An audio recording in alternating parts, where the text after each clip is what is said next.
become chairman of the subcommittee, both you and your staff have been nothing but fair to me and my colleagues, in my opinion, on this side of the aisle. So I really appreciate it. And again, I appreciate your efforts. While I'm supportive of most of the bills on today's agenda, I'm concerned that a few of the draft bills may have unintended consequences.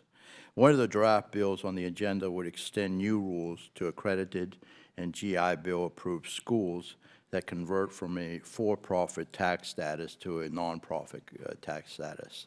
While I believe that the VA should be more aggressively targeting schools that are not providing value in education to veterans, and I proposed legislation in the past on this particular subject a few years ago.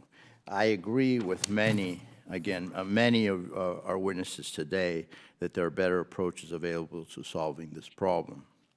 These include many of the bipartisan proposals in H.R. 4625 that protect the GI Bill Act that both you and I introduced, and I supported back in October. We should be focused on protecting students from bad schools, regardless of their tax status. And I look forward to working with the chairman and others to address my concerns with this proposal. Mr. Chairman, I'd also like to thank you for including my bill, H.R. 5750, the Streamlining GI Bill Processing Act of 2020, which would require VA to modify their IT systems so a GI Bill student would be able to access their certificate of eligibility for GI Bill benefits online. The need to allow students to access their certificate of eligibility online has brought to this to the subcommittee's attention by, again, the field hearings, the staff as well. So we've had the regional hearings, and we've also talked to the processing offices. Subcommittee staff was told that this has been a continual request from VA field staff, but the changes have understandably been delayed due to the Forever GI Bill IT updates.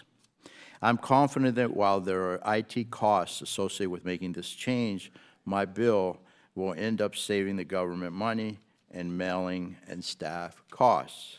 Most importantly, this functionally would, again, provide better service to veterans who currently must call a hotline and wait on hold only to ask that a piece of paper be sent to them. I'm also supportive of the bills that make changes to provisions of the Forever GI Bill, especially Leader McCarthy's bill on expanding access to the Vet Tech pilot program and Representative Barr's bill to improve the STEM scholarship. I'm also supportive of Representative Bo's bill to address a loophole related to the GI Bill, the overpayments, as well as Representative Musser's bill to provide service-connected veterans an opportunity to receive a second grant to help provide funds to purchase an adaptive automobile. Again, thank you, Mr. Chairman, as always, for including these and other bills on the agenda for today's hearing. I look forward to hearing from our colleagues and the panel about the bills before us here today. Thank you, and I yield back. I thank the ranking member and always appreciate the opportunity to work together on this subcommittee in a spirit of bipartisan collaboration. Our